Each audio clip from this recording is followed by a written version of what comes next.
Dear students, हम इस video के दौरान देख रहे हैं भूगोल यानी ज्योग्राफी का आपका सब्जेक्ट जो है इसका कंप्लीट सॉल्यूशन सेट वन का। काफ़ी रिक्वेस्ट आ रही थी क्योंकि बहुत सारे स्टूडेंट्स कमेंट कर रहे हैं कि सर आपके सॉल्यूशंस की आवश्यकता है, क्योंकि सारे सॉल्यूशंस के आंसर्स गलत बताए जा रहे हैं कई वीडियोस में, कई चैनल पे। तो यहाँ पर ध्यान रखना है कि आप जो चैनल पे जा रहे हैं कहीं पे भी, तो अपने सॉल्यूशंस को ढंग से चेक करें कि आपके सॉल्यूशंस जो बताए जा रहे हैं क्वेश्चंस के, वो सही हैं या गलत हैं। तो चलिए पहले क्वेश्चन से स्टार्ट करते हैं। और आपके जो पीडीएफ चाहिए तो उसकी पीडीएफ की जो पासवर्ड है इसी वीडियो के दौरान बताऊंगा, और दो सब्जेक्ट के बताऊंगा। एक आप हिंदी इलेक्टिव डाउनलोड कर सकते हैं। हिंदी इलेक्टिव का जो वीडियो है उसके डिस्क्रिप्शन बॉक्स में पीडीएफ मिलेगी, उसका पासवर्ड इसी वीडियो में बताऊंगा। और साथ ही साथ इंग्लिश स्कोर का भी जो वीडियो है उसी के डिस्क्रिप्शन बॉक्स में सेट वन, दोनों सेट वन, हिंदी इलेक्टिव और इंग्लिश स्कोर, दोनों के पासवर्ड यहाँ पे बताए जाएंगे इस वीडियो के दौरान, तो ध्यान से सुन लेना और उसको नोट कर लेना। पीडीएफ का पासवर्ड कमेंट नहीं करना, नहीं तो पीडीएफ रिमूव कर दी जाएगी और नेक्स्ट वीडियो से कोई पीडीएफ नहीं दी जाएगी। तो ये ध्यान रखना है आपको। तो आपके जो मैं केवल दो सब्जेक्ट का भी इस वीडियो के दौरान बता रहा हूँ, मैं आपको वीडियो के बीच में कभी भी बता सकता हूँ, इसीलिए वीडियो ध्यान से सुन लें। पहले क्वेश्चन की बात करते हैं और मैं बीच में आपको गाइड कर दूंगा। पहला क्वेश्चन है, जनसंख्या घनत्व से आप क्या समझते हैं? तो जनसंख्या घनत्व जो है किसी भौगोलिक क्षेत्र में रहने वाले लोगों की संख्या को जनसंख्या घनत्व कहते हैं। यदि कोई स्टूडेंट चाहता है कि इंग्लिश वर्जन भी चाहिए तो इंग्लिश वर्जन के लिए कमेंट करिए, क्योंकि इंग्लिश वर्जन बनाने में बहुत समय लगता है हिंदी और इंग्लिश लिखने में। तो आप लोग कमेंट जब तक नहीं करेंगे तब तक इसके इंग्लिश वर्जन्स शो नहीं किए जाएंगे, दिए नहीं जाएंगे। जहाँ पे कमेंट्स आ रहे हैं ज़्यादातर उनके इंग्लिश वर्जन्स भी हम दे रहे हैं। जनसंख्या प्रवास से आपका क्या तात्पर्य है? तो किसी व्यक्ति या व्यक्तियों के समूह द्वारा एक स्थान से दूसरे स्थान पर जाकर निवास कर रहे स्थान को जनसंख्या प्रवास कहते हैं। तो जाकर निवास कर रहे स्थान को, जहाँ पर जिस स्थान पर जो लोग कहीं पर भी, जैसे कि मैं आपको बोलूँ कि आप यहाँ से जाकर के किसी स्थान पे प्रवास कर रहे हैं या रह रहे हैं, तो वो जनसंख्या प्रवास हो जाएगा। ठीक है, इसको हम पॉपुलेशन माइग्रेशन के नाम से भी जानते हैं। उसके बाद में हरित क्रांति क्या है? तो भारत की नई कृषि नीति सन 1967 से 68 में लागू की गई, जिसमें अधिक उपज देने वाले बीजों को बोया गया तथा कृषि की नई तकनीकों का प्रयोग किया गया, जिससे फसल उत्पादन में तीव्र वृद्धि हुई। इसे ही हरित क्रांति कहा गया है या कहा जाता है। ठीक है, ये आपका आंसर हो जाएगा। नेक्स्ट जो क्वेश्चन है, जल प्रदूषण से होने वाले किन्हीं दो बीमारियों के नाम लिखिए। तो डायरिया जो है वो हो जाता है, कब्ज भी होता है, अपच होता है, पीलिया होता है, जॉन्डिस जिसको बोलते हैं, ये सारी चीज़ें, ये बीमारियां आप इनमें लिख सकते हो। ठीक है, ये सारे के सारे बीमारियां ही हैं, डिजीज़ हैं। आपका जो कब्ज है ये भी डिजीज़ है, डायरिया है, पीलिया है। ठीक है, इसके बाद में आपका पांचवा क्वेश्चन है, जल संभर प्रबंधन के कोई दो उद्देश्य आपको बताने हैं। तो जल संभर प्रबंधन में मिट्टी एवं जल संरक्षण पर जोर दिया जाता है ताकि जैव मात्रा उत्पादन में वृद्धि हो सके। इसका मुख्य उद्देश्य भूमि एवं जल के प्राथमिक स्रोतों का विकास और द्वितीय संसाधनों जैसे कि आपके पौधे एवं जंतुओं का उत्पादन इस प्रकार करना जिससे पारिस्थितिक असंतुलन पैदा ना हो, ये इसका मुख्य उद्देश्य है। उसके बाद में छठा जो क्वेश्चन है, धात्विक खनिज के दो उदाहरण आपको बताने हैं। तो एक आपका लौह अयस्क हो जाएगा, दूसरा हो जाएगा बॉक्साइट। इसके बाद नेक्स्ट जो क्वेश्चन है, आधारभूत उद्योग क्या हैं? तो जिनका निर्मित सामान दूसरे उद्योगों के आधार पर होता है वे आधारभूत उद्योग कहलाते हैं। उदाहरण के लिए लोहा और इस्पात उद्योग तथा रसायन उद्योग, ये सारा का सारा जो है निर्माण जो है किसके, दूसरे उद्योगों के आधार पे किया जाता है। ठीक है, अगला जो क्वेश्चन है, जल प्रदूषण की रोकथाम के लिए महत्वपूर्ण सुझाव दें। तो प्रत्येक घर में सेप्टी टैंक होना चाहिए। उसके बाद में शोधन के पूर्व औद्योगिक अपशिष्ट को जल में नहीं छोड़ना चाहिए, यानी कि ट्रीटमेंट कर देना चाहिए। जल स्रोतों में पशु को भी नहीं धोना चाहिए, जैसे कि हम लोग तालाब वगैरह में धो देते हैं, तो वो भी नहीं करना चाहिए। बड़ी बड़ी फैक्ट्रियों में जल शोधन संयंत्र लगाना चाहिए, जिसके द्वारा निकला जल शुद्ध होने के बाद ही जल स्रोतों में जा सके, यानी कि वो डायरेक्ट छोड़ देते हैं। तो ये भी सारी चीज़ें हैं जो ये महत्वपूर्ण सुझावों में आते हैं। आप इसके अलावा और भी अपनी मर्जी से लिख सकते हैं। नौवां क्वेश्चन है, भारत में सड़क परिवहन को परिवहन के अन्य साधनों की तुलना में अधिक उपयोगी क्यों माना जाता है? तो सड़कें जो है अपेक्षाकृत अधिक ऊबड़-खाबड़ और ढलुआ भूमि पर बनाई जा सकती हैं। सबसे बड़ी बात ये है कि सड़कें कहीं भी बनाई जा सकती हैं।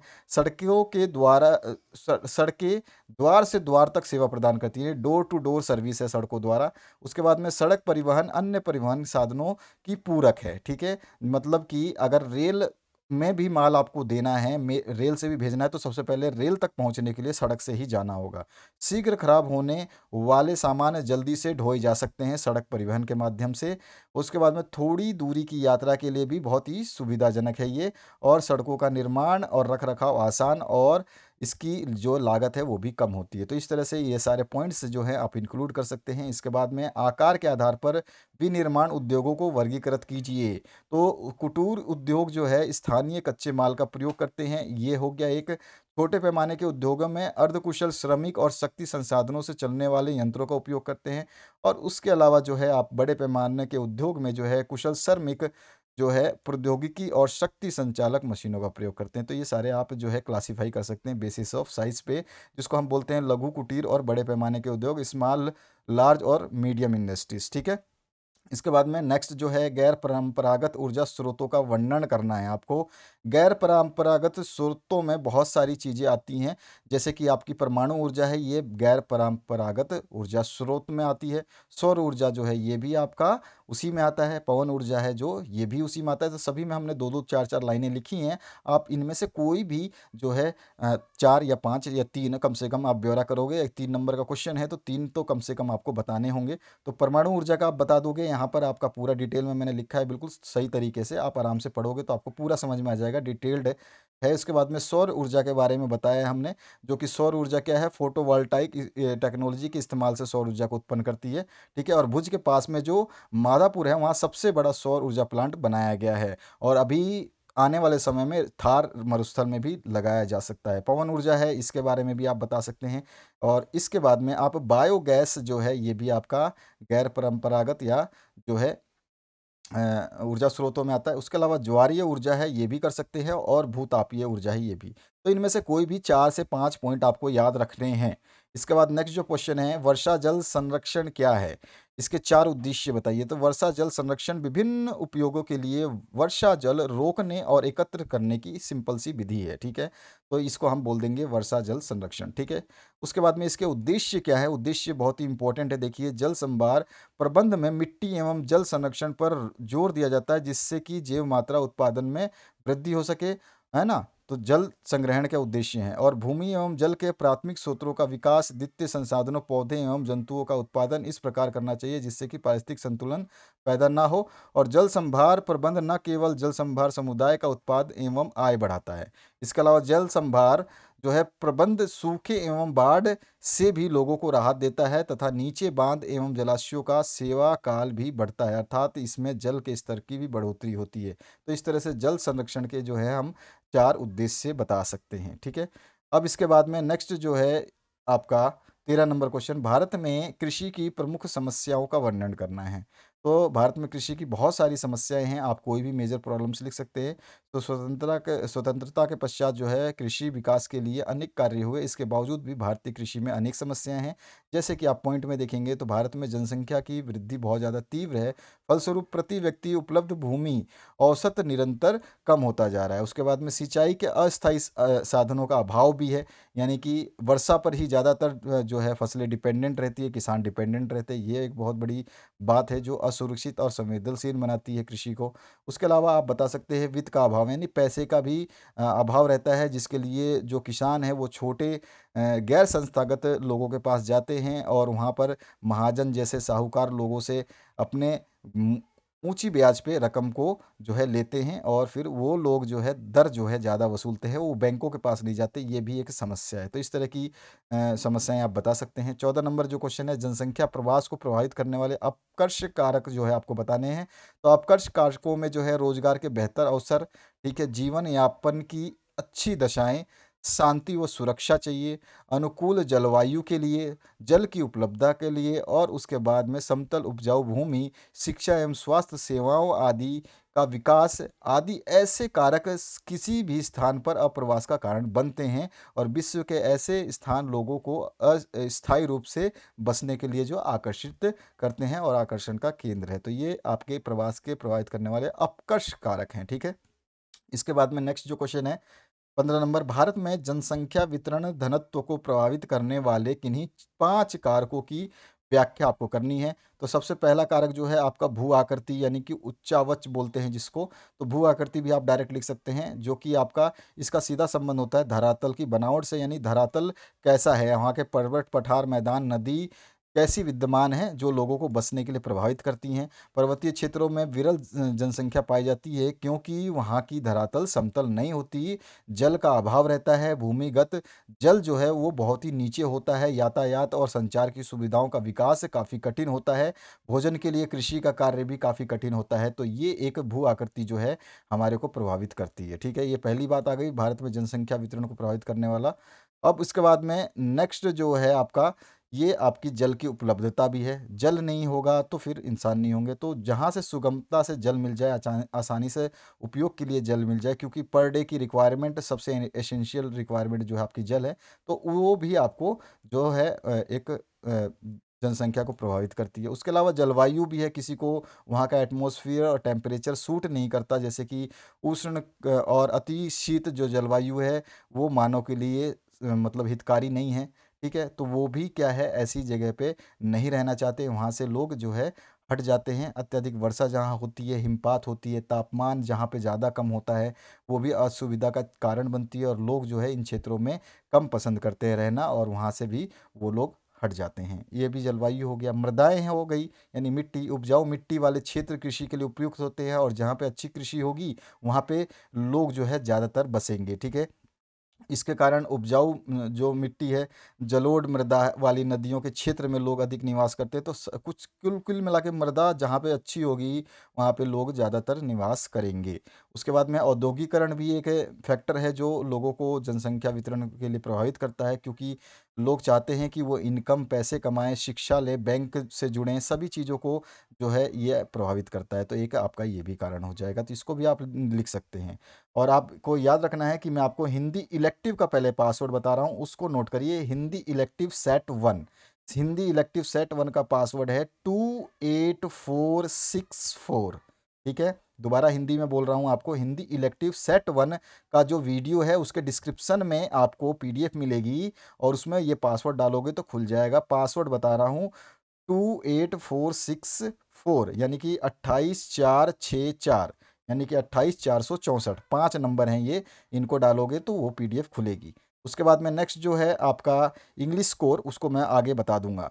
16वां क्वेश्चन जो है, भारत में गेहूं उत्पादन एवं वितरण का वर्णन आपको करना है। तो भारत में जो है गेहूं उत्पादन चावल के बाद दूसरे नंबर पे आता है, ठीक है। ये तो दूसरा जो है मुख्य खाद्यान्न फसल है और भारत में चावल के बाद रबी या सर्दियों की फसल जो है गेहूं होती है। ये सर्दियों की शुरुआत में बोया जाता है और गर्मियों की शुरुआत में काटा जाता है। आमतौर पर जो है उत्तर भारत में गेहूं की बुआई जो है अक्टूबर नवंबर के महीने में होती है और कटाई जो है मार्च अप्रैल के महीने में किया जाता है। यह विशेष रूप से भारत के उत्तरी और उत्तर पश्चिमी क्षेत्र में लोगों का मुख्य भोजन है। चावल के विपरीत जो है गेहूं ज़्यादातर रबी या सर्दियों की फसल के रूप में उगाया जाता है। कुछ भौगोलिक परिस्थितियां हैं जिनके कारण ही इसका उत्पादन संभव है। तो कुछ भौगोलिक परिस्थितियां हैं इस प्रकार हैं जो गेहूं उत्पादन के लिए आवश्यक है, क्योंकि उत्पादन की बात हो रही तो उत्पादन के बारे में सब कुछ तो बताना पड़ेगा और 5 नंबर ऐसे नहीं मिलेंगे आपको।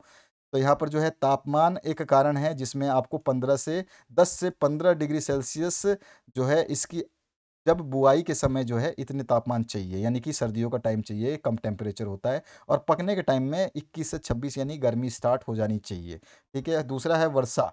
वर्षा के लिए कम से कम 75 सेंटीमीटर वर्षा जो है होनी चाहिए गेहूं फसल के लिए, वो सबसे ज़रूरी है और अधिकतम जो हो जाए तो 100 सेंटीमीटर जो है, ठीक है। इसके अलावा आपको पता है कि 100 सेंटीमीटर से ज़्यादा वर्षा वाले क्षेत्रों में चावल को उगाया जाता है, ठीक है। तो 100 सेंटीमीटर मैक्सिमम होती है, उसके बाद में ज़्यादा होगी वहाँ पे चावल उगाया जाएगा और 75 कम से कम चाहिए, तो 100, 75 से 100 इसकी रेंज होती है, ठीक है। ये चीज़ समझ में आ गई। इसके बाद में मृदा जो है वो भी आपका एक इस इम्पोर्टेंट चीज़ है। मृदा क्या है, यद्यपि गेहूं की खेती विभिन्न प्रकार की मिट्टी पर किया जा सकता है, परंतु अनुकूल जल निकासन वाली उपजाऊ दमोट या चिकनी मिट्टी गेहूं के उत्पादन के लिए सबसे ज्यादा उपयुक्त मानी जाती है। ठीक है, उसके अलावा श्रम, श्रम जो है इसमें गेहूं की खेती विस्तृत क्षेत्र पर की जाती है। यहाँ काफी यंत्रीकृत, अतः कम श्रम की आवश्यकता होती है। ठीक है, तो यहाँ पे आप बीच बीच में डॉट लगा लेना, ये श्रम के मृदा के बीच में डॉट लगा लेना क्योंकि हेडिंग है, और श्रम के बीच में भी डॉट लगा लेना, ये भी हेडिंग है।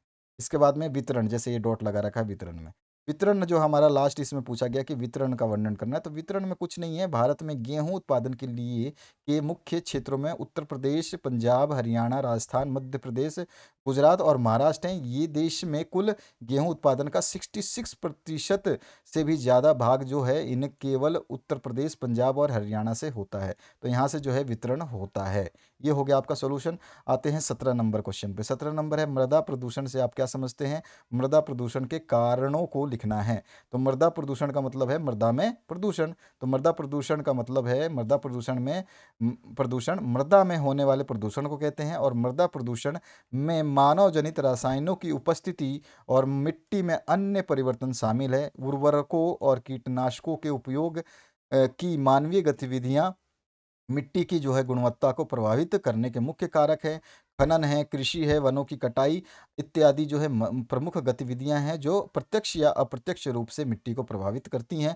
और मृदा के जो प्रदूषण के कारण हैं उसमें सबसे पहला मैंने बताया भूतल खनन, जो कि आपकी माइनिंग वगैरह होती है, उसमें बहुत बड़ा जो है ये रोल अदा करता है, सबसे बड़ा रोल अदा करता है मृदा प्रदूषण में। ठीक है, वहाँ की मिट्टी बिल्कुल ख़राब हो जाती है जहाँ पे ये सब खनन होता है, खनन का काम होता है वहाँ पे। खनन से जो है sodium, calcium sulphate, chloride, carbonate इत्यादि अपशिष्ट पदार्थ जो है उत्पन्न होते हैं और मिट्टी में मिल जाते हैं, और जो कि प्रदूषण का कारण बनते हैं। वनों की कटाई होती है, तो ये भी एक आपका जो है पेड़ों के कम होने की वजह से जो उसके अंदर उर्वरता की शक्ति जो आती है वो भी नहीं मिलती। इसकी जो स्थिरता होती है, मिट्टी की कटाई होती है और वो बारिश में बहने लगती है, ये मिट्टी ढीले पड़ जाते हैं, बहुत सारी चीज़ें हैं जो वनों पर डिपेंड होता है। इसके बाद में लवणता, उसके अंदर जो स्पेशलिटी होती है मिट्टी के अंदर, वो जो है उस पे भी प्रभाव डालता है। मिट्टी में अम्ल स्वाभाविक रूप से पाए जाते हैं, लेकिन यह एसिड बनाने वाले उर्वरकों के उपयोग से बढ़ जाते हैं ना, यानी कि उर्वरक जब हम उपयोग करते हैं तो लवणता जो है उसकी नष्ट होने लगती है। इसको ध्यान रखना है आपको। और एक और जो है आपका पॉइंट लिख सकते हैं, कीटनाशक का उपयोग, तो ये भी आपका मिट्टी की गुणवत्ता को खराब करता है। उसके अलावा घरेलू तथा औद्योगिक अपशिष्ट हैं, अगर ज़मीन में छोड़े जाते हैं, मिट्टी में छोड़े जाते हैं, तो वो भी दूषित करते हैं, जिसमें आपका शीशा, पारा, चांदी, प्लास्टिक, ये सब कुछ आ जाता है। चांदी तो नहीं कहेंगे, चांदी कीमती होता है, लेकिन शीशा, तांबा, पारा, प्लास्टिक, कागज वगैरह सब। उसके बाद में मरुस्थलीकरण, यानी कि मरुस्थलों की रेत जो हवा के साथ उड़ती है दूर दूर तक, जो है उर्वरक भूमि पर बिछ जाती है, और ये लेयर जो बनती है ना, ये बलुई धुई होती है, धूल होती है, जिसका मरुस्थलीय होता है। और मरुस्थलीय मिट्टी जानते हो आपकी कृषि योग्य नहीं होती है, जो कि एक ये डैमेज करती है। उसके अलावा पशु अपशिष्ट है, ये भी कहीं कहीं कुछ कुछ जगह पे डैमेज करते हैं, तो ये भी आप लिख सकते हैं। तो इस तरह से कई काफ़ी पॉइंट है, जो भी आपको 5-6 पॉइंट अच्छे लगते हैं उनको याद कीजिए और याद रखिए। 18 नंबर जो पॉइंट है, इसमें पूछा गया है उद्योग की अव्यवस्थिति को प्रभावित करने वाले कारकों की व्याख्या आपको करनी है। तो देखिए, उद्योग की अव्यवस्थिति मतलब कि लोकेशन को प्रभावित करने वाली। ठीक है, तो देखिए कौन कौन से फैक्टर होते हैं। फैक्टर इसमें होते हैं कच्चे माल की उपलब्धि और ऊर्जा, बाजार, पूंजी, परिवहन और श्रम, ये सारी चीज़ें उद्योग को प्रभावित करते हैं। ठीक है, अब इनको प्रभावित करने वाले कारकों को हमें थोड़ा सा व्याख्या करना है, क्योंकि व्याख्या के लिए बोला गया। 5 नंबर आपको देने हैं इनको। तो सबसे पहले कच्चे माल जो है उद्योग का सामान्यतः वहीं स्थापित किए जाते हैं जहां पर कच्चे माल की उपलब्धता होती है। जिन उद्योगों में निर्मित वस्तुओं का भार जो है कच्चे माल की तुलना में कम होता है, यानी कि जो कच्चा माल भारी होगा तो उसको ले जाने लाने में बहुत तकलीफ होती है। तो उन उद्योगों के को जो कच्चे माल मिलने चाहिए वो पास में ही होने चाहिए। जैसे कि अब चीनी उद्योग है, चीनी उद्योग में आप गन्ना चाहिए, और गन्ना बहुत भारी होता है, ट्रकों में लोड हो चाहे कैसे भी, 2 गन्ने उठाओ तो आपको पता चलेगा 15 किलो 10 किलो वजन हो जाता है, अच्छे गन्ने की बात कर रहा हूँ। तो वहाँ पर इस टाइप की जो है वो देखी जाती है फैसिलिटी कि वो अवेलेबल है नहीं है। नहीं तो आपकी जो है उत्पादन मूल्य बढ़ जाएगा। अगर भाई बहुत दूर से आ रहा है आपका गन्ना, तो उसकी ट्रांसपोर्टेशन कॉस्ट बढ़ेगी, और ट्रांसपोर्ट को जो हम पैसा देंगे तो वो पैसा पब्लिक से ही तो वसूलेंगे, चीनी के दाम बढ़ा देंगे, तो यहाँ पर उत्पादन मूल्य बढ़ जाएगा। दूसरा है शक्ति, यानी कि ऊर्जा। ऊर्जा क्या है, क्योंकि मशीनें जो हैं उनको चलाने के लिए क्या चाहिए आपको, मेनली कोयला, पेट्रोल, जल या फिर जल विद्युत या कोई भी प्राकृतिक गैस चाहिए। तो ये सब चीज़ें उपलब्ध होनी चाहिए, नहीं तो वो भी आपको दिक्कत करेगी। तीसरा है आपका श्रम, यानी कि जो आदमी काम करने के लिए चाहिए वो भी चाहिए। जैसे कि फिरोज़ाबाद में शीशा उद्योग इंडस्ट्री है, लुधियाना में हौजरी है, जालंधर और मेरठ में जो खेलों का सामान बनाने के मुख्य उद्देश्य हैं, मुख्य उद्योग हैं जो, उसमें सस्ते कुशल श्रमिक पर ही निर्भर करते हैं वो, ठीक है। अगर ज़्यादा महँगे श्रमिक लेंगे तो खिलौने महँगे हो जाएँगे, जो शीशा के सामान है वो महँगे हो जाएँगे, और भी सारी चीज़ें जो बना रहे हैं वो महँगे हो जाएँगे, तो ऑटोमेटिक कॉस्ट रिड्यूस ना होकर के बढ़ जाएगा। परिवहन एंड संचार, परिवहन अगर संचार दोनों चीज़ें नहीं हुई तो भी एक दिक्कत हो जाएगी, क्योंकि आपको जो औद्योगिक क्षेत्र होते हैं वहाँ पर निर्माल माल जो बनाने के लिए कच्चा माल आना चाहिए, और जो बनने के बाद में पक्का माल बाजार में जाना चाहिए, वो आसानी से आना जाना चाहिए, यानी यातायात की फैसिलिटी परिपूर्ण रूप से वहाँ उपलब्ध होनी चाहिए। इसी प्रकार जैसे आप एग्जाम्पल में देखेंगे, मुंबई, चेन्नई, दिल्ली जैसे महानगर औद्योगिक रूप में क्यों विकसित हुए, क्योंकि यहाँ पर यातायात के कारण जो है इनकी विकास में ज़्यादा मतलब उपलब्धि हुई है, हासिल हुई है इनको। इसी तरह से जो ग्रामीण एरिया है वहाँ पर जो है बसें सर्विसेज वगैरह वगैरह नहीं है, ये सारी चीज़ें नहीं मिलती हैं। केवल श्रम मिल जाएगा तो नहीं हो पाएगा वहाँ पे। अब आपके पास बिजली नहीं है, पानी नहीं है, तो भी नहीं हो पाएगा, तो सारी चीज़ें देखनी पड़ती हैं। बाजार भी है, बाजार जो है आसपास में ही होना चाहिए, खपत के लिए बाजार जो है उस बाजार तक पहुंच होनी चाहिए। सस्ती भूमि और जल आपूर्ति भी होनी चाहिए, जिस जगह पे आप इंडस्ट्री लगा रहे हैं वहाँ की भूमि भी सस्ती होनी चाहिए। पता चला कि भूमि बहुत महंगी है, तो वहाँ पे आप ज़मीन पे जब बिल्डिंग खड़ा करोगे तो स्टार्टिंग में जो प्रोडक्टिविटी करोगे उसके माल का रेट बढ़ जाएगा। तो ये सारी चीज़ें जो है फैक्टर्स प्रभावित करती हैं, वही चीज़ इसमें पूछी गई है। अब आगे बढ़ते हैं 19वें क्वेश्चन पे। 19वें क्वेश्चन पे जाने से पहले मैं आपको बता दूं पासवर्ड। पासवर्ड है English core, English core subject set one term two का। अगर आप डाउनलोड करना चाहते हैं तो इंग्लिश सेट वन का वीडियो डिस्क्रिप्शन बॉक्स में पीडीएफ फाइल अवेलेबल है। उसका पासवर्ड है 72457, यानी कि 72457, यानी कि 72457, 5 नंबर हैं टोटल मिला करके एक साथ, ठीक है। 72457, तो ये इंग्लिश कोर इससे डाउनलोड होगा। इससे पहले मैंने हिंदी इलेक्टिव का पासवर्ड बताया था। उससे पहले दूसरा जो आपने हिस्ट्री वगैरह के दूसरे सब्जेक्ट देखे होंगे उसमें दूसरे सब्जेक्ट्स के बताए हैं, तो हर सब्जेक्ट के वीडियोस में बताए जा रहे हैं, उनको अगर आप देख रहे हैं तो आप तक पीडीएफ पहुंचती जाएगी।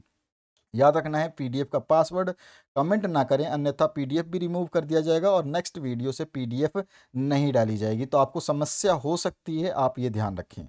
बाकी मेरे को कोई फ़र्क नहीं पड़ता, पीडीएफ नहीं दूंगा तो भी मुझे कोई दिक्कत नहीं है, आपको ही परेशानी होने वाली है। इसलिए पीडीएफ का पासवर्ड कमेंट ना करें, आप देखें वीडियो, आपको पासवर्ड है तो डाउनलोड करें और पढ़ें, ठीक है। यहाँ पर जो है दिए गए मानचित्र के आधार पर 801 से अधिक प्रति व्यक्ति अ, यहाँ पे व्यक्ति प्रति वर्ग किलोमीटर जनसंख्या घनत्व वाले राज्यों को बताना है, यानी कि 1 किलोमीटर के अंदर 801 से अधिक व्यक्ति जो है रहते हैं, घनत्व मानी डेंसिटी उनकी ज़्यादा है, 1 किलोमीटर में 801 से ज़्यादा पर्सन्स रहते हैं स्क्वायर में, ठीक है। 1 किलोमीटर लंबा और 1 किलोमीटर चौड़ा एरिया, उसके अंदर 801 आदमी से ज़्यादा जहाँ पे रहते हैं उस एरिया के नाम इस मानचित्र के हिसाब से बताने हैं, जो कि मैंने यहाँ पे लिख दिया है। पहला जो है आपका उत्तर प्रदेश, ठीक है, यूपी, इसमें हर किलोमीटर पे आपको 801 से ज़्यादा जनसंख्या घनत्व के लोग मिलेंगे।